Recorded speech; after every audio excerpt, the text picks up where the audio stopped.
Hey. How you doing, Crispy? Zack, it is great to be here. So welcome to this is Zack's Kickback, and we're with a special guest, not from this land, from down under, Chris Parisella. The fires drove me away. I'm glad to find respite in the Great White North. Yeah. From originally born in the Outback Steakhouse, right? Correct. Yeah. Also known as Little Connecticut, a little place, New Haven, Yes. Connecticut, Spot near on. Hartford, Connecticut. Is that a place? Is that Hartford, Connecticut, a real place? That's the capital of Connecticut. Really? That's spot on. Bro, I just dropped knowledge. See, I don't know, you coming from Quebec, I don't know what you consider to be like a long drive, but for me, I'm not really close. I wouldn't say I'm close to Hartford. Literally every drive. Like the thing about Canada and the difference between Canada and America is that like in Canada everything's spread out. Like all the major cities, the next major city to us, like if you don't count Quebec City, Quebec City is not really a major city. It's just like a touristy place, right? Sure. It's a nice little place to visit, but it's not like a major city. I wouldn't say that. I would say the next major city would be Ottawa or Toronto, and Ottawa's an hour and a half away, and Toronto's a 7-hour drive. So That's and then after that, after Toronto, the next city is I don't fucking know, Edmonton. You're the Like expert opinion here. Anyway, so if you want to go to if you want to cross Canada, like imagine like it's just all driving. Like there's no cities in between because there's like maybe one city per province that's big, and some of the cities they're not near the border. Some of them are kind of up north. Or centered in the province. Exactly. So if you just drive close to the border, you could miss a lot of that shit. See, it sounds to me like Canada is like a snowier Midwest with free healthcare. Imagine the Midwest, but just like everywhere. Well, see, I've never been to the Midwest, but something I'll tell people a lot when I meet someone from another state, because, Connecticut's one of the smallest states in the U.S. And I study in Rhode Island, which is the smallest state in the U.S. It's a little funny little boy. It looks like a banana. It's a funny little boy. He's kind of, looks like he took a... Rhode Island doesn't even look like a place. It just looks like, it just sounds like a county. It doesn't it doesn't like sound like its own little place. Like, oh, you're from Rhode Island? It's like, no, like Rhode Island doesn't seem like real. Hey, don't make fun of my boy. He's Well, you're not from Rhode Island. You're just studied there, bro. Yeah, but it's become a little Rodi has become home. Little That's Rodi? what they call it, Rodi. No way. I mean, no way. I wouldn't be caught dead saying that. Like, yeah, I go to school in a Rodi. Yeah, but I'm a you Rodi. do hear it. You do hear it. Like, yeah, like, if you're like alone with like other people from Rhode Island, you'll be like, yeah, I'm a Rodi. Yeah, let's go to Rodi. Where you from? Rodi? Yeah, I'm from Rodi. We're all from Rodi. Yeah. So let's call it Rodi here. But like then like some person from like Boston comes along. You're like, hey, Rodi. And you're like, whoa, what the fuck? That's our word. Let's maybe not use that around here. We're from Rhode Island. We're very territorial because there are so few of us. I'm saying us. And you have to gild. You have to gild with each other. Yeah. We've got a fighters guild, a mages guild. We got every guild you could think of. A thieves guild, but they're kind of under the covers. They're just all thieves. Everyone from Rhode Island is just one big thief clan. I can't disagree with that, Zack. I was gonna say though, I don't know. It's funny to hear someone in Rhode Island complain about driving places because I love Chick-fil-A. I know you don't have Chick-fil-A up here. Have you ever had Chick-fil-A? I don't think I ever had Chick-fil-A, no. Zack, I have a Chick-fil-A in my hometown, not in Rhode Island, but in my hometown. In Connecticut? In Connecticut. Mm-hmm. North Haven, Connecticut. When you come down, I will treat you to Chick-fil-A. But it is the fast food, Zack. But anyway, going from school, University of Rhode Island, to the nearest Chick-fil-A, it's like a 30-minute drive, right? Oh. For a Rhode Islander. Why do you even go to school then? Why don't I just school in Chick-fil-A? I mean, I would if I could. My professors have... Bro, the last school I was in, it was literally connected to a mall. What, Dawson? Yeah, it's connected to a mall. It's pretty ratchet if you ask me. That's fucking awesome, bro. It was awesome. It's connected to a metro, too, so you literally step out the metro and you're inside the school. It's crazy. I feel like there's something to be said about that. What does that say about... Is it safe? Not really. Like, anyone could not anyone could get in, but anyone could just like roll up. If you want to go to a school. It's happened. What? People just get off in Dawson and they're there? Because Well, I've walked by. Well, Dawson. they have like security guards to make sure no homeless people wander in and stuff like that. And like after the shooting, they have definitely stepped up to like security. There was a shooting at Dawson? Yeah, someone died. Recently? No, it was like maybe early 2000s, 2004 probably. Oh, I'm sorry to hear that. Yeah, it was like yeah. I don't think that's a security thing. I think it was just basically someone just taking advantage of the low security. It's not like a problem with the security, right? Anyways, it was just like just being open up to the metro. Like you definitely open yourselves up to like just random people wandering in, and especially like we're in a metro, and like metros are also like home, like not home, but like like they harbor some homeless people, and there'll be people, like especially Dawson, because there's a lot of young people. There's like a bunch of Jehovah's Witnesses always is at the side of the doors handing out pamphlets, and the people at Costco were outside the metro handing out also pamphlets. I swear to God, it's a gauntlet of people who want your money. It's a gauntlet. Do the Jehovah's Witnesses want our money? No, they don't. Like I've never seen anyone talk to them. They always just chill out, and they just don't do anything. Like they always have those pamphlets. They don't ask people anything. Like I respect it because like I understand. Like I respect it because like they're not pushing anyone, but it's also like why are you out here?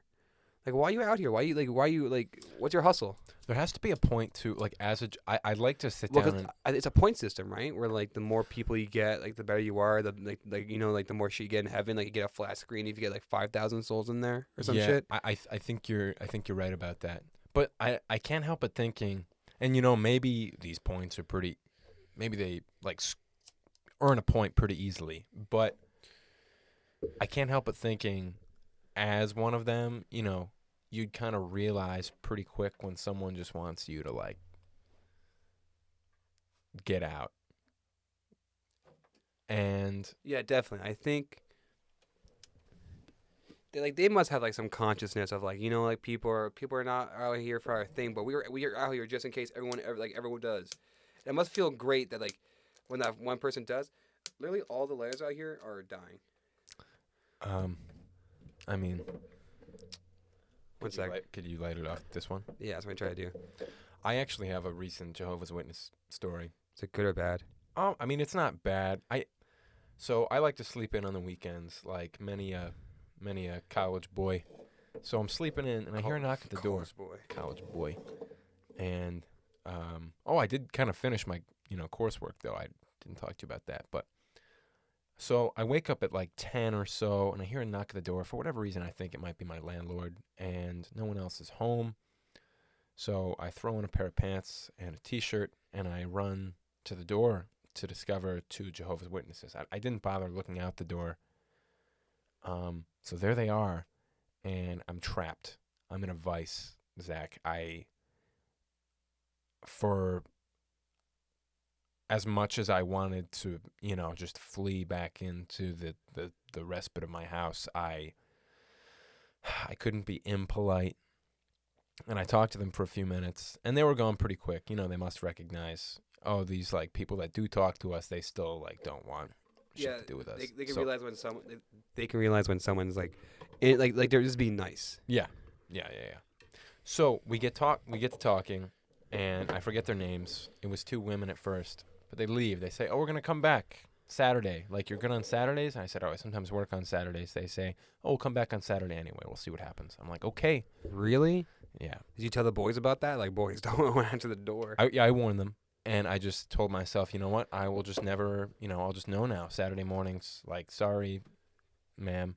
But a couple weeks go by, and I had, like, went home one weekend, and we see them outside. And we had to make a trip. Like, we really needed to go shopping. So we see two of them on the opposite side of the street, like steadily moving away from our house. And we try to time our departure with their passing. So we see them, they're 2-3 houses down. We're young, 20-something, athletic men. We can get good-looking boys. Yeah, we're a little better groomed this morning. Cut, fit. Wild stallions, if you ask me. Cut's a strong word, but I consider myself a bit of a bronco on my best day. A bit of a bronco. You know what I mean? A bit of a bronco. Just a bit. So we see them, there's a widening gap between us. We step out the door, like, this is our chance. Get to the car quick. And the woman who first came into my door and a man now are halfway up the path to our front door. It was just the worst possible timing. And we all froze, and you could see in our eyes, in our respective stances, that it was very obvious we were like caught with our hand in the cookie jar in this instance. And no pamphlets. It was a pleasant enough conversation, but it still hurt, Zack Kick. And they've come back. Really? Do you see them? Do you know their names? Oh, you don't know their names. I don't know their names, but you recognize them. Like, oh, there they are again. Yeah, my roommate, one of them saw him through the window, and they waved at him, so he felt obligated to open the door. Oh God. But I haven't seen them since. It's like Dracula. He's only allowed to fuck you up if you invite him to your house. You can't, like, Dracula can't enter anywhere unless he's invited. It's like the Jehovah's Witnesses. For as much as I know, Dracula could break me. Like, I think that's a pretty fair handicap. Well, yeah, it makes sense because it's like he's super powerful. Like, he literally has immortal life. He can make minions, and I think then how they nerfed Dracula is a fair nerf. Yeah. You hit everything and everything wobbled, bro. My bad. See what that looks like. Yeah, well, anyways, podcast ruined. I'll be careful. No, don't worry. It's nothing. Yeah. So I was gonna say, I was gonna ask you before, even when we were car driving here, I was gonna ask you, do you know that there's any comedy places in any comedy clubs in Connecticut? Just like a random question. Actually, it's funny you ask. My mom, Christine, she fancies herself to be a comedian. Yes. Really? She doesn't have any experience. I won't say she's like a funny lady. I think she's got a good sense of humor. Yeah, that's all you really need. But when she tries, I feel like it disappears. Well, I think that's the thing. I think everyone, when they try, it disappears because you're trying to catch lightning in a bottle, but you're trying to fake the lightning. You're trying to be like, look at these lights. It's lightning, 100% it's lightning, but it's not. I'm no comic like you are, but don't fuck around. Don't fuck around, dog. That's territory. I don't fuck around. So no. So go on, but your mom being comic. Sorry. Well, so she wants to go to, I think it's called. So it's like one of those Yuck Yucks or the Laugh Factory or something like that. Yeah, it's some corny bad pun name. Oh, there's I'm trying to think the companies. There's Absolute, Yuck Yucks. There's Levity. There's a few of them. There's a few brand names. You know what I'm saying? That you see all over the place. Yeah, in Montreal you don't really see them. There used to be some actual names, but they're all gone now. We have only independent places now. Well, only one club technically. So what do you think of for a comic such as yourself, what does that mean to you? Whether a club, sorry, not a club, but a so you said there's only one club, but what would you call the other places if they're not comedy clubs? Shows. Mike's, okay. There's your shows. The club. The thing about the clubs is usually open 24/7. Not open. Oh. 7 days a week. There's always comedy. Okay. That's the thing. Their primary focus is comedy. There's people who have shows at venues and they have comedy and they could be good shows, but usually it's local people and stuff like that. And it's never really touring comics and stuff like that. You'll have local people, maybe some people from outside the city, but it's usually people the organizer knows. Sure. Right. It's never you won't see again. There's comedians who tour and are just always on the road, and those the real comics. Those people are in it to win it, and they're good comics, and they're attracted to clubs because they know how clubs work. They have it's it's kind of same thing for music. There's jazz clubs, and good jazz musicians go there because they know what's up, and people go there to see jazz. or like you'll know of a show, but like you have to know of advance. Like people just can't just drop into a regular like a random venue and be like, "Is there comedy?" No, it's a random venue. But for clubs, you can show up any day of the week and you know there's gonna be comedy. Got you. Okay. Right? Sure. That's kind of the difference. It's just like they just handle themselves differently, a little bit. We only have one club, which is kind of like the downfall. It's because there's no competition. And you had told me there was one in the past. There was another one. There was technically at one point there was 3, I believe. There was Yuck Yucks for a little bit. Then that's gone. I wasn't. That was like a while though. I was never there. And then actually the month after, up until recently, there used to be the Comedy Works, which was like one of the biggest places in like one of the biggest clubs in the world. Joe Rogan talked about it a lot. A lot of comedians still think it's open. It is not. It is in Montreal specifically. This was like because like during Just for Laughs, because like all the comics like Just for Laughs is kind of like they know that as like the big festival. Okay. Right. I don't know if it's still the biggest comedy festival in the world, but of the way how it's handled, it's a little bit different now. But anyways, Comedy Works was like that place. Like there'll always be like something going on. They have like drop-ins and stuff like that. Like if like especially for bigger comedians. You could go in and then you'd be like, "Hey, my friend, Chris D'Elia wants to be on. Like he's gonna be on. Right? So that was the place. Like it was also a small room.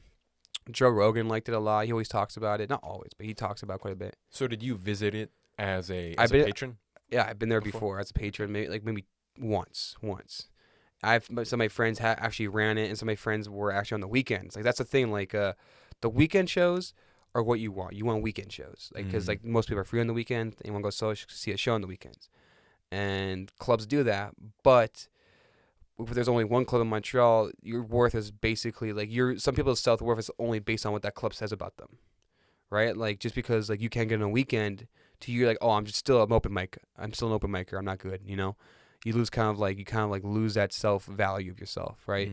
Like, but who fucking cares? Like, what if there's like if there was other clubs, I could probably be doing weekends right now, right?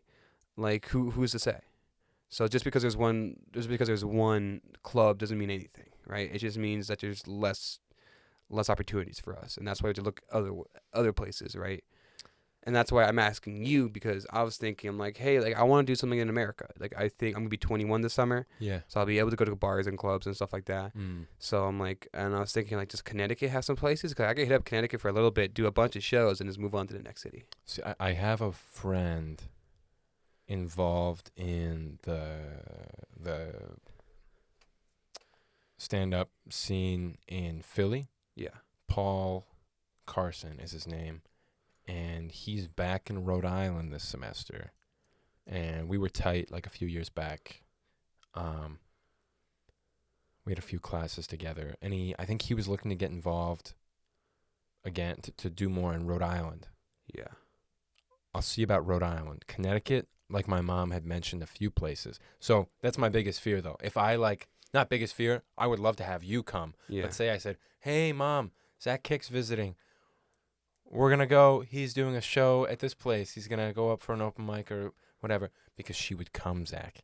Yeah, that's the thing. We don't want, I mean, I love my mom. Mom, if you hear this, I love you. But, oh gosh, sometimes like I have this Indian friend, and whenever he's in the car, not anymore, but before we all drove, yeah, he'd be in the car. His name's Omkar. And that's a sick name. Yeah, good guy. And she'd test out her Indian impression on him. Oh no! And be like, "What do you think of this? Do you think this is offensive?" And she was testing out bits. Yeah, but not even bit, just like an accent, do you think she'll do impressions? That's what she wants her thing to be. Like kind of like, oh yeah, like the thing about older people is their idea of comedy is kind of like based on older comics, right? So the impressions and stuff like that, and just kind of is I don't know, it's just for SNL. I mean, it seems like do you know Carlin? Yeah, a little here and there. Yeah, but I feel a lot of older people always kind of somehow just almost pretend they're Carlin. Right? They think they're George Carlin. They base all their bits around George Carlin, and they sound kind of like George Carlin, like a bad version of George Carlin. No offense to older comics. Some older comics are actually pretty good. Yeah.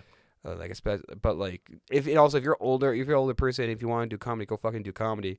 But also like maybe watch a few shows before you go do some stuff. That's what I've tried to tell her because you want to be your own. I mean, this is just my outside perception. You want to bring something unique to the stage, but you also want to hear because especially if you go for two shows, so you go for one show, you can see what's working in that club and what's not working in that club, and also if you go the second time, you'd be like, oh, these people have said this before. Like I've heard, there's a lot of things where people say the same things a lot. There's the common joke where it's oh, where are you from?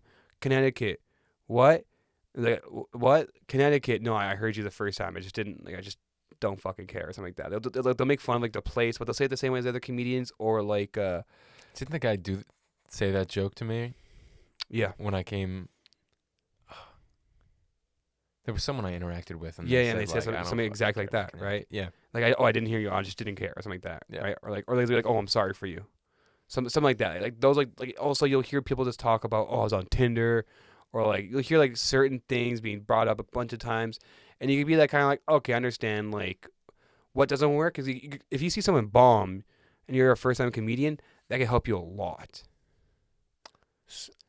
If you you should definitely you should actually tell your mom hey, before you go up, go watch a show, understand what's happening. Also that's also gonna be what you're looking at. Microphone accessed. I was just making sure it didn't. I thought it said microphone accursed. No. Accursed. I don't know. I was afraid for just a moment. No, just tell me it's using the microphones. Yeah. So, I'm blind. Anyways, accursed. So yeah, tell your mom to watch, but also yes. I would like to visit. Yeah. No, you're always welcome. I'll do some research in Rhode Island and Connecticut both. Rhode Island, I've got, and I've told Gail and other people this too. I have 3 queen size pullouts. And how long is your semester? I am living there from the end of January to the second week of May. And the thing is, I'm done with my coursework. I'm done with all my courses. Yeah. I just have this project. So this is one big project? Yeah, and then I'm working. So May. Cuz I'm thinking well, let's graduate so May 17th is my graduation, and I might have to move out just before then. Because I was thinking, this is me spitballing. Spitball. I would like to do Rhode Island and then go to another city, and if it's possible, I could tag along with you. I go for a week or two. Oh, when I go home, you mean? Yeah, I follow you, and I can help you move out and stuff like that. So you have a buddy to move out, and then we're in Connecticut, and then I could just hit up all the Connecticut places, and I could go somewhere else after that. Rhode Island, we gotta, because I know there's a club. I feel like there's a club in Providence, because Providence is just this funky, weird little city. Yeah. So I feel like there's got to be something there. I'll look into that for you. But I don't know if there'd be I'm glad you said that because I don't know how much Rhode Island. Well, the thing is you're on a university, right? You're near a university, you go to university, so there's going to be comedy there. But it's not really a university town. Really? Cuz you look at a university here in Montreal, if that's what you're comparing it to. Well, no, not really. I'm thinking about the more the American where the university's planted in there and there's a town just kind of around it, and you're oh, he's a townie. I feel like that's less. Oh gosh, he's a townie. That's my nightmare. If my offspring became a townie, I'd probably a townie. Oh my! You guys use the word townie? No. That's the one thing I've only realized I've only noticed recently is because I'm on Tinder. Yeah. And I'm not on there seriously or anything like that. I'm just there. I'm just bored. And all the girls there are not from Montreal. They're all university students who are outside. They're not from Montreal. They're from the States or outside or in Ontario, and they're studying here. And I could tell I'm oh shit, I could tell these are kids they're university kids, and they're not because if someone goes who comes up from Montreal and goes to Montreal who's someone who's from Montreal and studies in Montreal. They're less party oriented. They kind of no, this is it's just what it is. Yeah. But it's someone who comes here this is their first time freedom, so they're getting wild, they're that stereotypical kind of either frat boy or just I'm a university student, let's get just have fun and stuff like that. When you say townie, so you're referring to the people from out of town? No, I'm referring to as townie, the term is people who usually live or from that town where the university's in, and they never leave. No, they're like a town. Well, yeah, I guess so. The people never leave. If there's one movie I'm thinking about specifically called Breaking Through. I'm unfamiliar. It's a really weird biking movie. I really liked it. Like motorcycle biking? No, like competitive cycling. and and it's in a mining town where they cut quartz and they're in what they call the townies. The people who are from the city, they call them the cutters. It's like a kind of an offensive term. You're a cutter because you cut the stone that's in the city. You're not an intellectual like us. You're some like because all the other kids are from out of town. They're just studying that city. Okay. And all the people who are from there, like the townies, can't even afford to go to that college, so they're all just working. So they're called townies. It's an offensive term almost. Cutters, townies. And breaking through, the title refers to like breaking through this like weird that barrier. Okay. Yeah, because because he doesn't want to be a cutter like his parents. Like he's definitely not. He's and also the only people who bike are the university students, right? And so he has to kind of like his whole competition is the university students, and they have like a program, they have like funding, but it's just him. And it's actually like I swear to God, I don't know. No one's ever talked about this movie because it's kind of like Rocky. It's like Rocky on bikes. Or Cool Runnings. It kind of is, and like it's funny. It's inspirational. I saw it and I was like really impressed. I haven't seen it since. I saw it on TV with my dad, and my dad knew about it. But it's like one of those sports movies. It's a feel good sports movie. Like Air Bud. Yeah, but Air Bud's a little bit different. Air Bud's a little bit of a thinker. It's kind of like the Inception of sports movies. Anyways, so we were saying about Townies.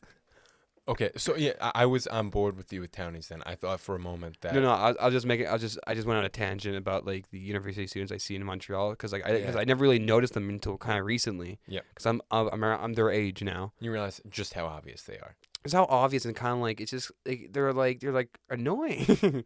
It's like I get it. Like I know people like I don't know. All they talk about is just being in university and being in residence. That's all they care about. And they always and the whole world is like their whole world is just their 5 kilometers of downtown. All they know is downtown, and like it's just I understand why because like everything they do is downtown, but it's also like it's just annoying. It's just like it feels like it's like brain drain. You're just here just for the excitement, and like you live here, and it's kind of like I feel like I'm just kind of like I don't know. It feels like they're kind of like using the city. It's a great city, and I've never really noticed these people until recently. Because to me, I've always thought of Montreal as like everyone who goes to the university they're from Montreal, and there's some people from outside who come here, but I never realized how many students are not from Montreal.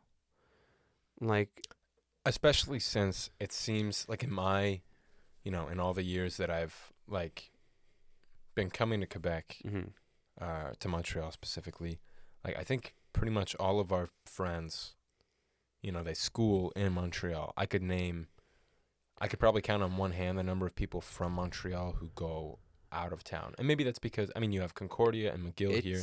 It makes no sense to like leave town unless you're looking for something specific because we have very good schools in Montreal. There's no point to leave, and also it would just cost you way more. Yeah. Like you could be living like in Montreal rent's cheap. Yep. Yeah, so like you could be really like supporting yourself and going to school at the same time. If you really grind hard, you can do it. And it's like you won't go into debt. You might go into a little bit debt, but you're not going into debt for years. You're going to debt for for a year and you pay it off. But it's and a lot of people commute from home to like it's just feasible. Yeah, I know people I a lot of my friends do that. Like I could do that. My my mom did that. My mom went to university when she went to Concordia. She went to work and then she went to the university, and that was only possible because she lived here. How was your mom? She's good. She has a new job though. She's retired. She has a new job. She's retired. Yeah, from social work. That's what I thought. Okay. My dad also retired as well. Remind me what your dad did. Kind of complicated. He was just not complicated. It's just like hitman. A little bit. Death was involved. What he did actually, 2 of his partners actually killed themselves, or they died. Did he work with corpses? No, he was like a maintenance guy. He was a maintenance guy at the Palais de Justice downtown. And 2 of his I think at least one of his partners did kill himself. I don't know about the second one. I think there might have been another suicide. But yeah, that's funny. This is a funny story. So like, when I was born, Sure. my dad took like pat leave. I think it's called like what's it called? Paternity leave. Yeah. Paternity leave. We don't have that in the U.S. But at that time, Well, sometimes. one of his partners went missing, and then at one point they're like going through the building and they realize there's a weird smell, so they go into the ventilation. They find his body hanging, and he hung himself in the ventilation, and so and the people he worked with are the people who found him because they're the maintenance people. Yeah. So and they're kind of messed up about that, Of course. and they kind of knew there was something going on with him, right? But like they obviously like they didn't really know what to do. It's also a little bit back in the day, so no one really knew about mental health and stuff like that. Yeah. So This was when you were born, you said? just when I was born, so 20 years ago, literally 21 years ago. And my dad wasn't there, but they gave out pills to everyone to help them sleep because people couldn't sleep at night. Okay. It was like his sleeping pills and like really strong sleeping pills. And my dad was given some too, but he didn't need them. And he didn't say anything about it. And fast forward years in the future, my dad puts like the pills in some kind of bottle, and my dad has like a little bit of headache. We're going out to like we had a little cabin, not a cabin, kind of like a trailer in like this vacation spot in like somewhere. I think it was like Maine or Vermont or something. Sure. It's called Blue Haven actually. It's pretty funny. Hey. Anyways, we were going out there. I had a headache, and my dad took some of the pills, and it was the sleeping pills. Completely forgot about, and he passed out like hard. My mom tried shaking him. He wouldn't wake up, like deep sleep. Was he like? Was it kind of a sudden thing, or was he like sitting down? He was sitting down. He just fell asleep, and like the pills were so strong, he couldn't wake up. And my mom thought he had an aneurysm. I thought my mom thought like she had to call like I'm pretty sure she called the ambulance. And they picked him up, and like yeah, he just knocked out cold. I mean, I don't think she called the ambulance or not. I don't know if I'm exaggerating that story, but I remember he definitely took those pills. My mom freaked out. She thought like he died or something like that. do you have any recollection of this? No, I was very young. Maybe I was like 2 years old, right? Like he got the pills right when I was born, Yeah. so I was very very young. But yeah, and then Yeah. the second time I think the second time a partner died or someone around him died, he threw themselves off of the building. Like he ran, like he broke a window and jumped.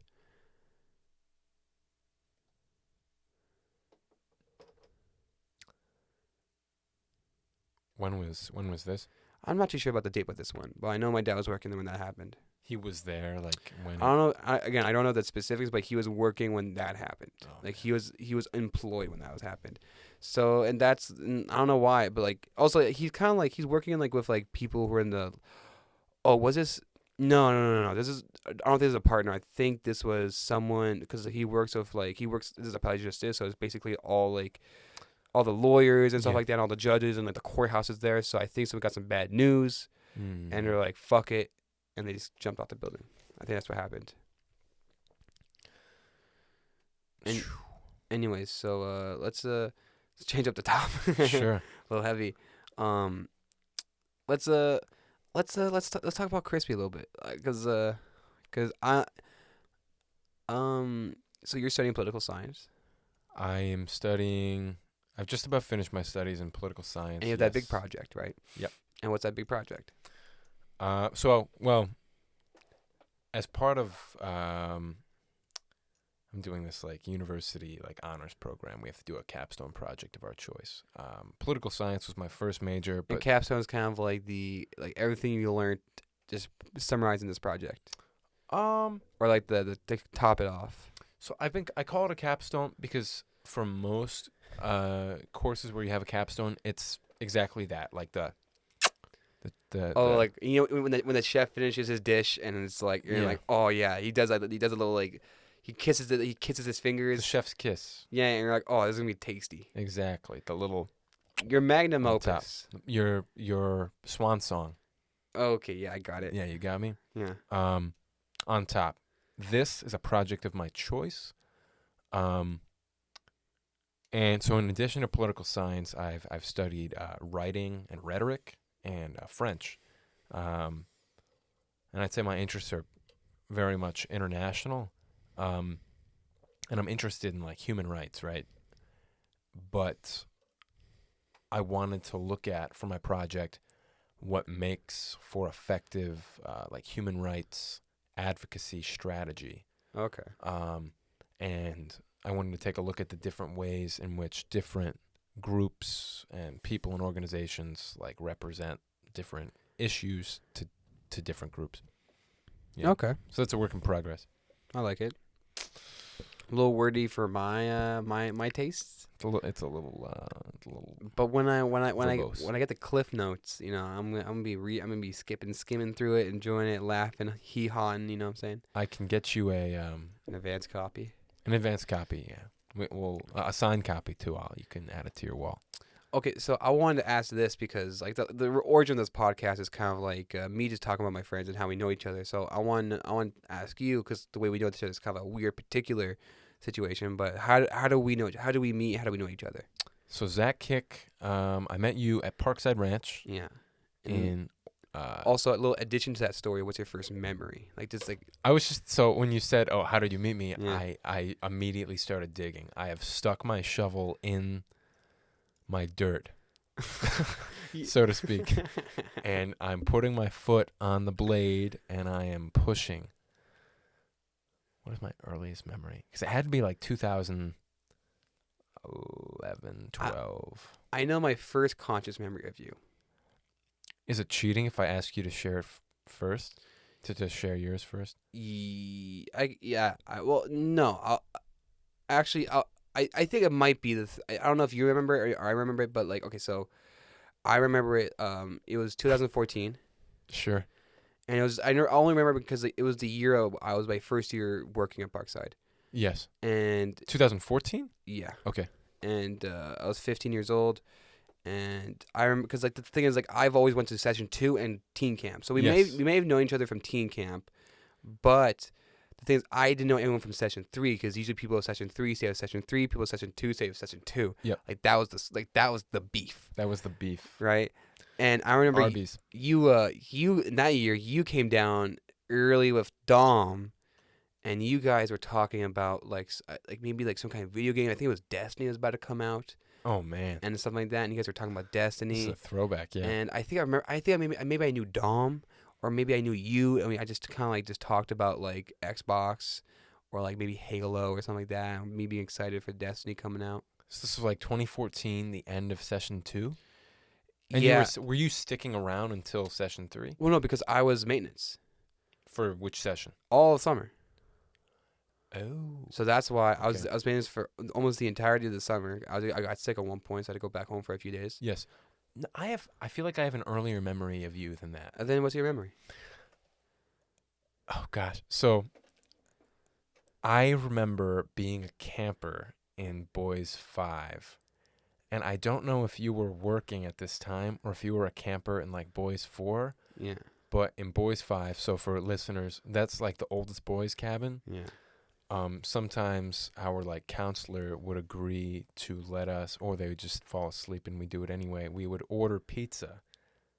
Do you know where I'm going? Yeah. So our cabin orders pizza, and everyone we're like 15, like 16 tops, Scrounge up your fucking money. scrounging up our money. And the thing is, Magog Pizza, it was a hike for this driver. Okay, yeah, and like the thing is, that pizza's expensive. Pizza, it's ridiculous. Like It was $30 for like an extra large pizza. It was ridiculous. And, we're literally 10, 15, 16-year-old boys. We're going to go through an extra large pizza. So if we got 2, it amounts to like $50, $60 Yeah, I just remember it being really expensive. for not good pizza. It was okay. Pizza Johnny? I'm upset that you remember that because I just have flashbacks. No, and when you come to New Haven and do your comedy. I've been to Carlos Pepe's.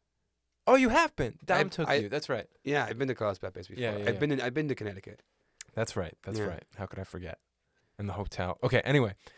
So I don't think you were in our cabin because we had we'd paid for the pizza. We had the pizza in our room, and I just remember you appearing on the balcony porch. Was Trent your counselor? It might have been Trent. I don't really recall. I feel like Trent, would have let us do that. Like, he was a cool guy, awesome guy. Yeah. Southern boy. Southern comfort. He was 19 at that time, and he just was like, Oh my gosh, that's so weird. Because Yeah. in my head, I still think he's older than me, but now I'm like, oh my gosh, bro. Like that's like I still want to talk to him. Like he really was a cool guy. yeah. Have you? Do you have him on like Facebook. Or, Yeah. I have him on on Instagram and Facebook. Yeah. He's married. He's got a Kid. Yeah, he's got a kid. Wow. Yeah. So go on. But I just remember you like appearing. I think you had your shirt off at the It makes sense. the screen door, Yeah. and no one really wanted to share the pizza because we had spent so much on it, Yeah. and everyone was like wolfing it down. Yeah. Yeah, I don't recall what words were exchanged, but Probably some ugly words. maybe some like, you have the good and the bad and the ugly. I wouldn't say ugly. I'd say like, I remember one time, like, one of my memories is like, okay, so one of my memories, it might be the same memory. Sure. I remember being outside. I remember Trent coming out and he offered me pizza, and I was like, no, I feel Okay, bad. this was same memory. Yeah. And I remember feeling bad because I was like, because I was just kind of there, like just kind of be funny and stuff like that. But did I want pizza? Yes, but like if someone said no, who cares, right? But Trent, like, he gave me pizza. Like, he's like, hey, do you want pizza? I want a slice or a little bit of pizza. I'm like, you know what? No, like I don't want I don't want the counselor to feel bad for me giving pizza. He's like, Yeah. I'm offering, and then he said something like, he's like, no, I'm offering, right? Like, so like it's more polite for you to say yes than you to deny, because then you're denying my offer, Yeah. right? And I just remember that lesson. It was like, 'cause that lesson's like, when someone offers to me something, it means they want me to have it, and me saying no means like no to like their action of giving it to me because they want to feel good by giving it to me. Yeah. So now that's like, if someone offers me something, I usually say yes because it's like they want me to have it. Yeah, it might be. It's like kind of impolite to decline. I never that lesson from that pizza, and That was it, Zach. that was the memory. Yeah. Yeah. So I definitely was probably like, that's probably teen camp. Were you not in my cabin at teen camp? But didn't you have Trent as counselor at one point? Session 2, and then at teen camp. You were in session or cabin 4. And then I had like some other schmo.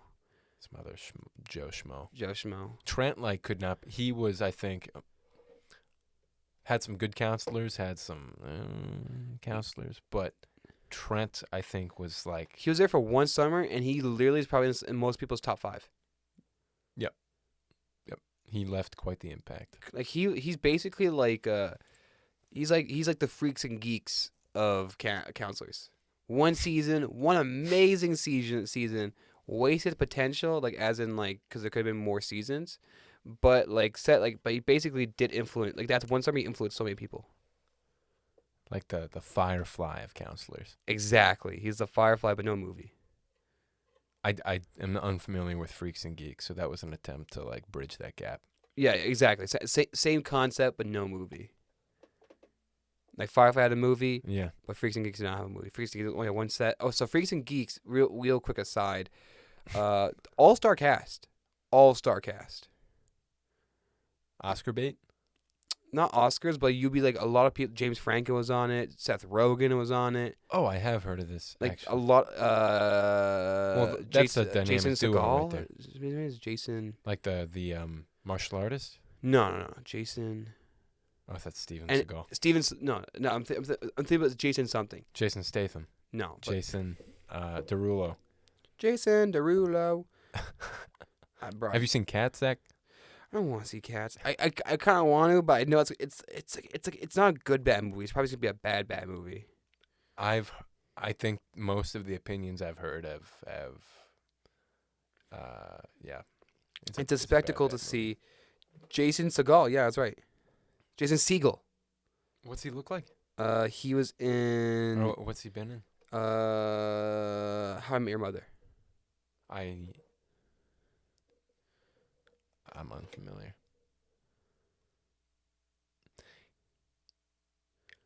He kind of looks like Ryan Gosling if he wasn't handsome. You're right. He looks like a lumpy Ryan Gosling. Anyways, he was in that show. Anyways, Freaks and Geeks. Anyways, aside over. So the part, like, the thing about Parkside is like, I want to talk about this a little bit because I don't really get to talk about someone. I on the first episode that's never been released, when me and Jared did it. Sure. We talked about Parkside quite a bit. But I remember, like, the one thing I remember about Parkside a lot, it was just, like, I don't know, like, that 2 weeks was, like, that was, like, a part of the year. You know, like there'd be school, and that was summer. Mm. Like, and specifically for me and Dante, because I got Dante to go to Parkside, right? Mm. Me and Dante, like, the week, like, when we met Jared, the week, like, coming out to Parkside, we just hang out all day. It'd just be like count down to Parkside and stuff like that. We'd be just talking about what we'd be doing. Oh, let's do some pranks this year. Yeah, let's do some freaking pranks. Oh my Let's gosh. do this. Let's do that. You know, and then we get there. We're excited, and I want my parents to leave right away. I'm like, no. I don't like. Thank you for bringing my stuff, but leave. Like, this is Zack time. And I think, you know what? I think I've just realized something recently. What's that? The reason why I like Parkside so much is because I didn't know anyone there. Like, everyone I knew at Parkside was people I knew at Parkside. There was no judgment. Like, there was no judgment from outside people, right? Like, You left that all behind. left it all behind. So I was literally myself. You know, like, I think at school, there's people thought things of me, right? So I was like, there was like always like this kind of like this angst, you know, like oh, fuck them, like if they think I'm like some weirdo, I'll just be some weirdo. But at Parkside, I was just myself, and people just kind of liked me for myself, right? And I was able to do that, and that's why I think when I go back to Parkside, I could be that goofy guy. Like, I feel like my brain just like opens up, and I realize that you could be complete yourself there.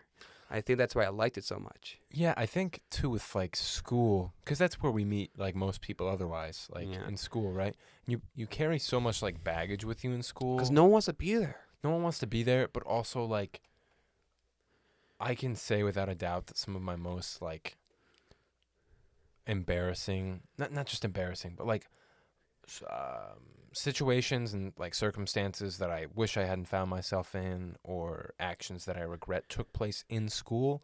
And you're with this group of people, like in my case, for 13 years. And by and large, it was positive. Like, I think I had a really great school experience, but there's things that you like wish you could leave behind. But yeah, I know exactly what you mean. And that's, you know, being able to, I feel like it's kind of cliche to say, have a do-over. Well, I don't think for me it wasn't a do-over. It was just kind of like, I've always dreamt about going to camp. I've always dreamt about that because my sister went to Parkside, and from early on I knew about Parkside, and I've always wanted to go to Parkside because camp was a cool thing to me. Yeah. Like, I've always, like, same thing. I've always wanted to go. I've always wanted to go to college and like sleep in a dorm and stuff like that. That memory's kind of gone now because like I found something even better than that. That's kind of like supplementing that for me, and that's comedy. But which is awesome. But it was just like, I don't know. It wasn't just a do-over. It was just kind of like no judgment. I could be myself, and like I guess like they kind of liked the vibe, not like the vibe, but like, and also people were just like, school, like, no one had to be nice to me. No one had to be nice to me. Maybe the teachers had to just put up with me, but everyone was younger, right? No one was 40. Like, even the older people in there, they're maybe like max 20s. And they're usually like high teenagers, young adults, right? And like they kind of get it, you know, like kids are just trying to be kids, they're trying to be nice to you. But like it really did help me. Like in the years, like I really have a good time, and the more I came back, the more comfortable I was, and I found my niche at Parkside, right? And I think that's kind of like the niche in my real life, you know, like, and that's like, for me, that was like I hit my strides at Parkside, bro. Like comedic strides. Like, not saying like I was the funniest I've ever been, but I just remember like just nailing hits. I had hits after hits after hits. For those listening, and for those who know Zack Kick from Parkside, I mean, you'll know exactly what it is I'm talking about. But skits at Parkside with Zack Kick involved, it was just like top tier. We peaked, ladies and gentlemen, and I just don't see us going back. And I've been there in the years since, and it's just not the same.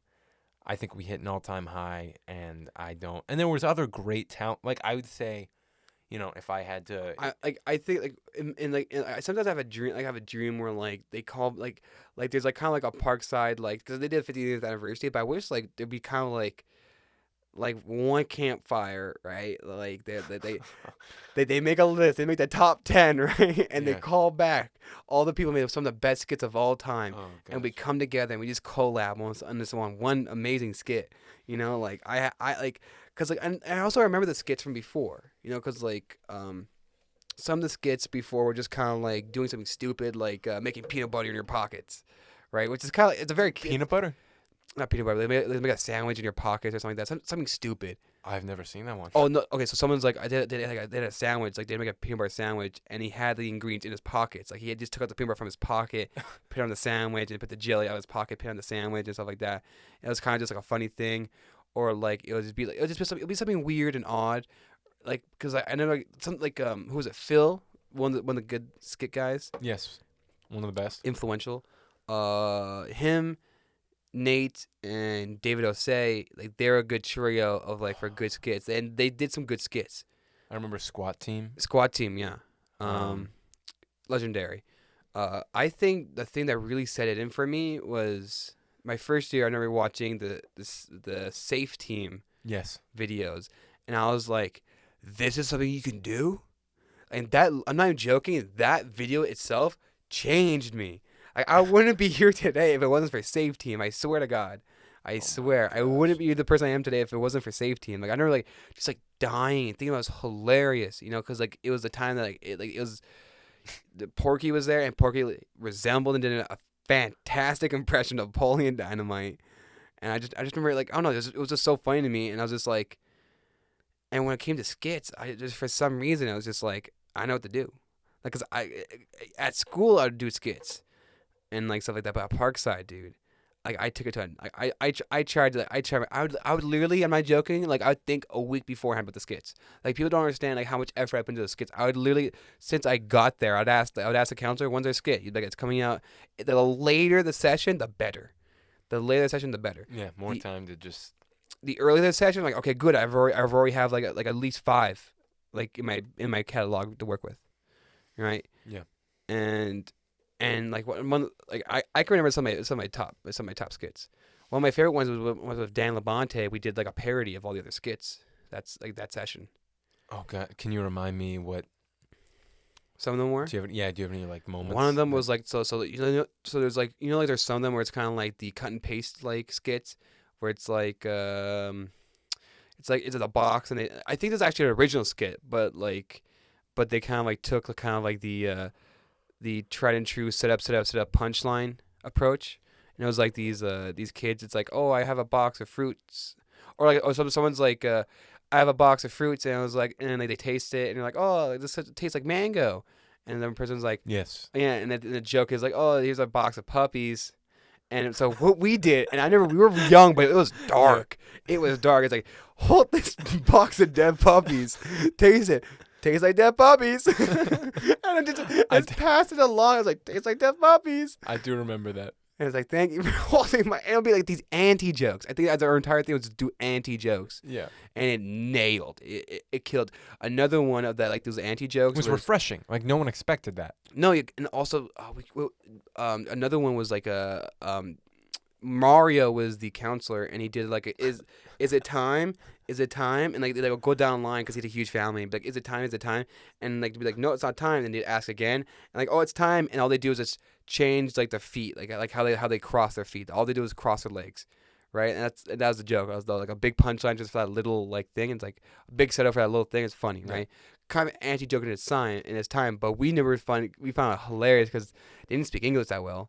So we'd be like, each time, and we made them like German. And I missed this. I don't think I saw this one. That was it was part of the and that the one thing about my skits, it was like I'm not gonna do one skit. Like I never pushing it to the max. We would rehearse, and like people would be surprised.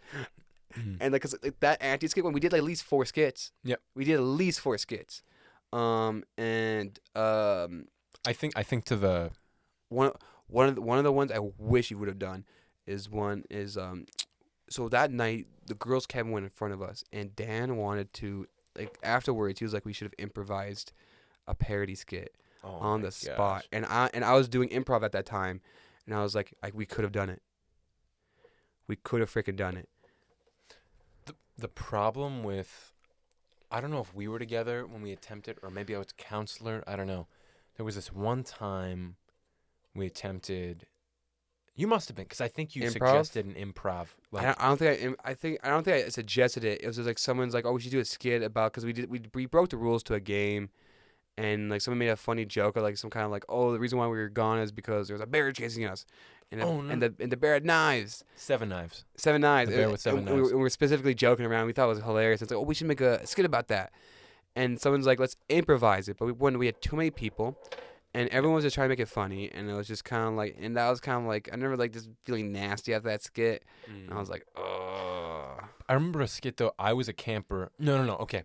Different skit. I was a camper with Billy, Yeah. and we convinced whoever was in charge to let us try improv. And I think you were with us because I remember just like, I am by no means claiming to be, like, I'm not, I can't do improv. And I remember you gave me some tips once that I've, like, guarded since you gave them to me. Like, you say yes to, what you told me was you say yes to everything in improv. Yeah, Just, you keep never moving say forward. no. You never say no. And I said no to, oh gosh, it was the skit where we like reenact the scene, and Nathan Labonte and I sang at one point, and then it became a murder mystery. Yeah. There was like the unicorn, whatever. But Billy, I remember we gave Wonka. I remember that. That wasn't a bad skit by no means. Oh, I enjoyed that one. Yeah. Different skit. We like handed out cards that had to do with our roles, Yeah. and it was just a mess because no one knew what to do. Oh. And so the point I was trying to get at was you had so many great skits, and I feel like there were a few years where you had this Cracker Jack box of campers to cast. Yeah, I think some of the best things was that every year I had characters. Yeah. I had characters in all my cabins, so I lucked out. I really did luck out. Yeah. I can't remember what my first skit was. Like I can't remember what my first like year skit was, but I think the earliest one was probably the Dan one. I remember. I remember one we did of Trent. It was the wood. We did a commercial for wood. And we just tried to sell wood. That's all we tried to do. That was my suggestion. Like we should just do an infomercial about wood. And I remember at one point, like we had Maxwell, and like, and it was like Tiger Woods. It was just him like a golf club. He was a black. He's like it had to be the black kid, huh? I remember like from a young age we were like doing edgier things and stuff like that. And like I was like the first person to just be like we're doing edgier like material for our Christian camp. Yeah. And I pushed the envelope pretty hard, dude. The dead puppies thing. Like I remember from like I also had dark humor. Like I was like. Waterboarding Gale. Oh my god! And that my hardest flex was when I did 3 killer skits. That was my hardest flex. That was like again like you know how you have your hedge, what's it called, the hedge, your hedge Fund. no Hedge. You're saying that your project is your Capstone. That was my capstone of Parkside skits. Yes. And I still talk about it, and I'm still proud of myself because it was just like that was just like. Oof. I missed like 2/3 of it, Zach. I went haying and came back late. Absolute magic, bro. Absolute magic. I saw the video. Absolute magic. There was like 3 skit, and I just remember like just like spitballing ideas, and I don't know why we did 3 skits. But I remember like rehearsing it, and we had our idea. Like that's the thing. Like most cabins come up with the idea for their skits the day of. Yeah. Yep. We were like 3 days in advance. We had 3 days in advance, and I was just like, no. We're. And I remember on free time, it was just fun. It was just fun to do it. That's what I mean though about the. I can remember having good ideas and just not the. Well, okay, maybe they were good ideas. But if you don't have the right people. It's not even that. It's just like trying to get everyone bored and having fun while you're rehearsing and having fun while you're doing it. Like that's really what it is. And that because that's where I really had most of my fun in Parkside. It was just like that. And I think people saw how much fun I was going to have, and people were kind of like confident that it's going to be a good skit. And like I don't know. And also like anytime Francis is in my cabin, of course, done deal. Like that's the dream team. Two of like okay, so I have like 2 other skits that are kind of like my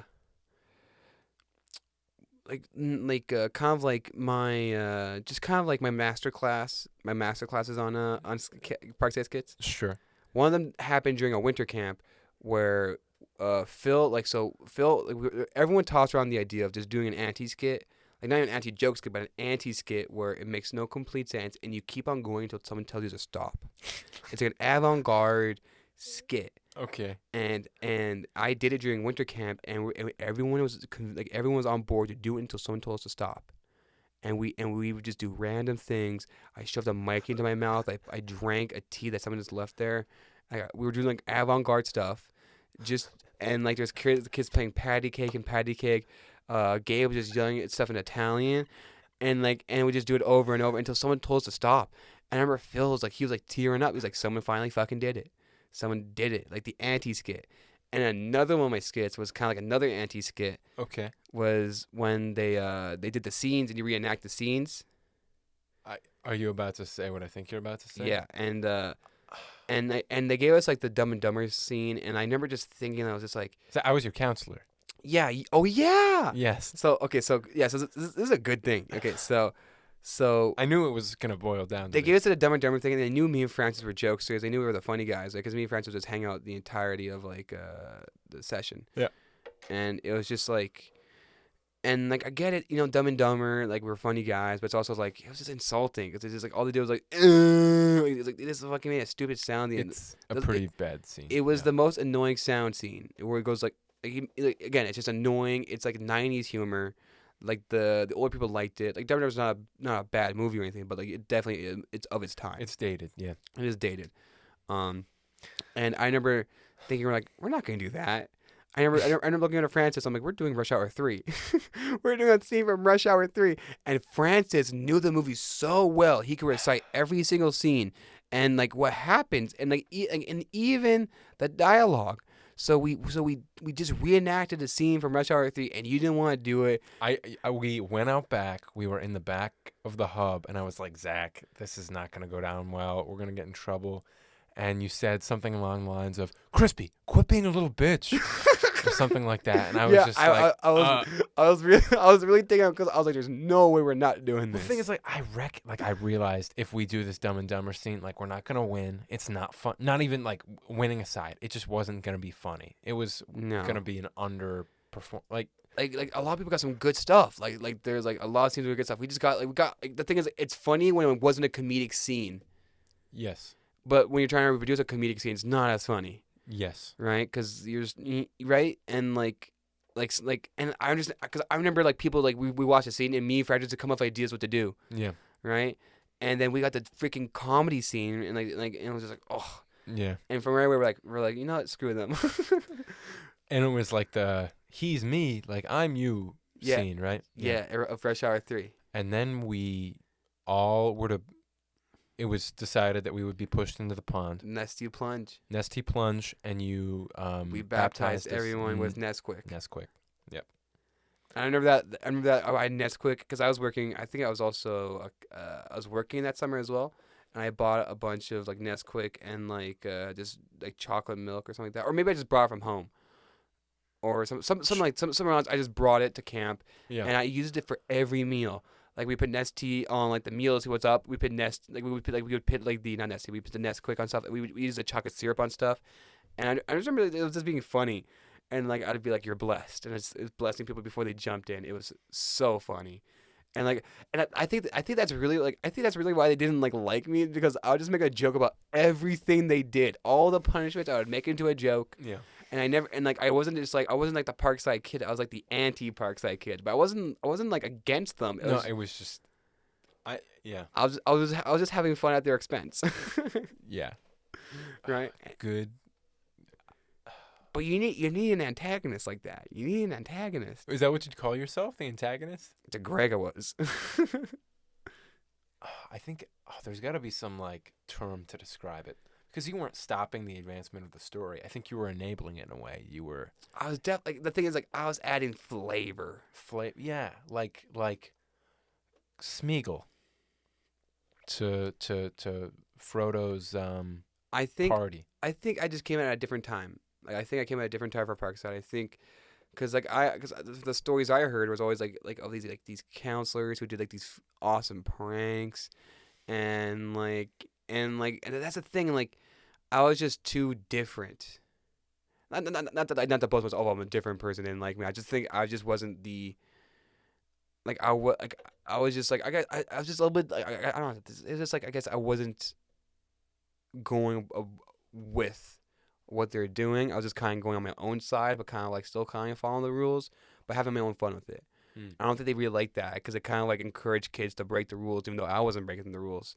I think I wasn't a really good influence, right? Because I think it even happened in school where like teachers would be doing they'd be doing their lesson, and I make jokes about it, and like I guess I'll still be able to do my work, but it influenced other kids to make jokes during the class, but they would just be goofing off and making jokes instead of actually doing the work. Because I had a good balance with it. I think Parkside had a good balance with it too, but it just influenced kids to just be like just to take it to a whole nother level, right? I wrote the line, but I just influenced kids and they passed the line. The kids. Yeah, I think I wasn't the problem. I think what I was spreading was the problem. Because I was gonna say I don't think you ever crossed any line. I think that they were like uncomfortable with seeing it straddled at times. Yeah, But you always kept one foot planted on. exactly. I think I kept a good line, but I think it was just like also at one point I was like I influenced a lot of people at the camp. That's what they said. Like I influenced a lot of people at camp. And one time when I was depressed, like I was real depressed. Like they said I was making other people depressed too. Like my depression was like infectious. And they said and I remember one time it looks like someone killed your dog. You walk around like someone killed your dog. And Who said that? It was either Greg or Mike. Oh my gosh. That's what they said. That's something they told me, and then they kicked me out for that. And then I think they wouldn't have kicked me out now. I think they would not have kicked me out now. To be fair, like the one thing I remember, and this was by no means like a breaking point, but like I remember I was assistant director. Yeah. And you threw these banger werewolf games, and everyone was on board. And I remember going to you one day, like you were arranging like the biggest werewolf game to date, and you had like people ready to play. You could see like a crowd headed towards the hub, And it was like during the day. and it was during the day. Yeah. And I don't know, man. Because like people should be outside playing sports and stuff like that. And I just think their idea of fun and my idea of fun were different. I think that's at the end of the day that's what it was. And it was just like and they want kids to be inside, but like that's the thing. It's just kind of like, what's wrong with playing werewolf? Like, is the game too fun? Like, did I make the game too fun for kids? Like, and they like always be outside. So we'd move the games outside, and they'd still get mad at us. And they just want kids to be active, and it's just like, no, this is way funner because everyone's with each other. They're having fun. They're making friends. I think that was a good thing. Like that's just a good thing about like werewolf. There's something we said too. I mean, in recent years, it has like gotten even worse as far like no one. Not to say no one goes outside and does anything outside, but it's like, I mean, no one plays werewolf in like large like droves inside. It's just like different. Like the kids are different, and like. I don't know. But we need something like that, I think, to kind of. I was at the wrong time, bro. Yeah. I was at the wrong time. I think like if I came in now, banger. It's like you came in, you were born too late to explore the world and too early to explore the expanded horizons, the final frontier. Yeah. Yeah. I don't know, but it's great. Like, I don't know where I'd be without that place. And I look at, my friends here. Jared, you mentioned Jared. Yeah. Like, I think we say every time, oh, you just kind of, you just pick everything up from, like, I won't see him for like 4 or 5 months. Yeah. And then I crash on his couch. Yeah. And, hey, we're back to square whatever we left off on. Because I think it's just that Parkside mentality, and it always stays with you. It always stays with you. Yeah. A lot of my friends, like literally, majority of my friends are from Parkside. Like my best friend, I met at Parkside, and then somehow he went to my school, and that was kind of like the first instance of Parkside merging with my real reality. And then I made it kind of like a big thing, like let's merge Parkside with Montreal. I was like I don't want to toot my horn, but I made that big push. I'm like, I'm happy now that I can still like come up here, like even apart from Parkside, like even people who don't go anymore. Yeah, Like, it's a good it's a good group of people. it's a good group of people. I'm For sure. glad. I'm glad I met everyone there. You know, like the when my I don't really have a beef with the camp, but what do you say? Like, I don't really, the camp is not really about it anymore. The camp was where it was at, but it's past the camp now. You know. Yeah. I would like to. Not that I would like to go back. It's just like I don't think it's not. I don't need it anymore. You know, it's just like whatever. Like you grew something there. It's like It's like it's like when someone I was like I think I was kicked out and I think it was for the better. I think like it kind of made me like I went to a big depression because of it. Like that really did not help. It really did not help. I remember calling in one time to be like say hey like can I work again this summer, and you're like no. And he's like you should get a job or something this summer. And you should work on you. That's what Greg said. You should get a job this summer or something. Just work on you. Don't come to Parkside. I remember crying after that phone call, legit crying. And I was just like, my parents were so confused. Like, why do you want to go back to that camp? And like, even when my parents when I was kicked out for being depressed, and like when they picked me up, they were mad at me. Like they thought I did something. Like they thought I did something. They said like they thought I was lying about something. They thought I did something. Like why were you kicked out? Like you had to do something. And I was like, first of all, one, I'm sad. I am depressed. And you come at me like yelling at me, obviously I'm gonna be angry. You're my parents. You don't have my back. And I remember Richie talking with them. Did Richie like He didn't tell me what he said to them. But also here's another weird thing. Remember Fonda? Yeah. You know, she could read handwriting. Like that's what she did the handwriting analysis. I do remember this. Yeah, she did. You were there for that. You were there for that. You told me what you said. She was like, she's like, are you okay? And she didn't tell me what was up. And I really wish you were. How's Fonda? You know what's happening with Fonda? I saw her last. I saw her this summer. She's still around. Yep. Good. Her husband didn't remember me. I was kind of bummed. Oh, that sucks. Yeah, like we played ping pong together so many times. Oh yeah, anyway, he was real good. Yeah. Anyways, I don't think she'll remember what she said, but I really wish she could read my handwriting one more time. You know, because I remember that being like she called me an old computer. I don't remember that. She's like, if it takes a while for you to understand something, when you understand something, you have it. And I remember at that time, I'm like, no, that's not me. And now I'm like, yeah, I'm a fucking old computer. I don't think old computer was a good thing to say, but I think she was kind of saying that when I learned I had to learn the entire thing to understand it. Mm-hmm. Right? I can't just learn bits and pieces and kind of go with it. I had to grasp. I had to grasp the entire thing, and once I grasp the entire thing, I know it, like the back of my hand. I don't gradually learn something. It's just like I had to kind of just gather my knowledge, connect the pieces, and then I learn it. You know. I can't help but wonder. Do you think so? If she's identifying like certain traits, I don't know if it's pseudoscience or anything like that. She said she was like. I feel like she said she worked for law enforcement. She did. I remember that. She worked for law enforcement and stuff like that. Like, she would analyze. I think hers was a little bit more different. Like, I don't think she did personality. I think she did,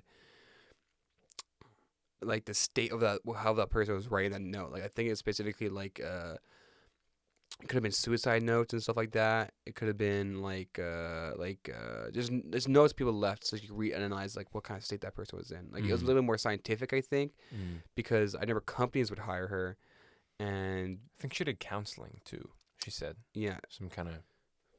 and, like, companies would hire her, and she would, like, read their handwriting and be like, oh, this person's better for the job than this person. Like, that's what they hired her for. Oh gosh. Which is a little bit weirder than like actually like kind of like that seems a little bit more pseudoscience-y. Yeah. Because you're getting more into personality, stuff like that. Which is like I don't know how you could tell that with their handwriting. Anyways, but I can understand how you can understand how someone thinks through the handwriting, because like you could probably see like, but she was right. Like I definitely think she was right. At the end of the day, she saw something that was wrong with me. Right? And, like, she was like, are you okay? So that makes me wonder, though, I really wish you could tell me what she saw specifically. But like, do you want to know? Like, if you did your handwriting now, it's like your handwriting. It probably looks the same. That's what I'm saying. What is there something in that like, however slight? That's Like, the thing. I really want to see her again. I really want to. Hey, Fonda, like this is my handwriting. I want you to like one more time. Cause I remember back in the day, like he told me some not so good news. I want to know like what specifically did you see? I mean, hey, come to Connecticut. I'm saying, bro. I really want to go out. I really want to go down to Connecticut and like Do some comedy, get some pizza, sit down with Fonda. that's the thing. Like no one really like besides like that one time we went down for your birthday party. No one really goes down. No one has ever come down. And I don't hold it against them. Like, I understand. I think it's just because like, yeah, I'm gonna wrap it up. But anyways, I want to go down. Like, and I think you said May, and I think that might be the direction I want to go. January to May, end of January to May. I'm probably gonna be working some, but like I've told Galen, and Jared, I've got multiple beds. You're always welcome. I'm just gonna look at see like, how much time I have to prepare money. Sure. March, April, perfect. May. Yeah, perfect. Because I could save up some money. Because I was thinking like I could do like Rhode Island, Connecticut, Boston, and then head back home.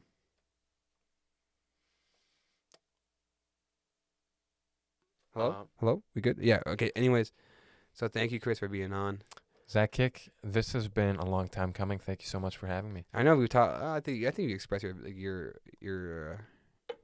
Did you say you want to be on the podcast before? Yeah, man. The first time I saw this room, I was like, The room has definitely improved in the past like week. Like I definitely put some work into it recently.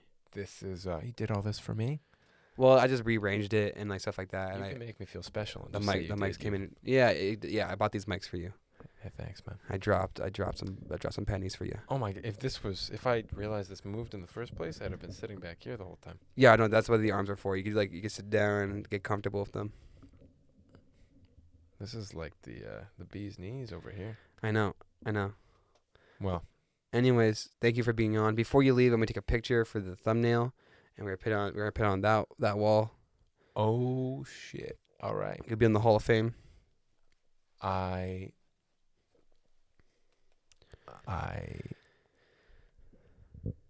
What?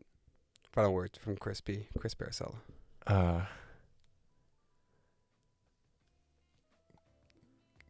Zack kicked me in the throat. And thank you for watching Zack's Kickback, and we'll see you the next time.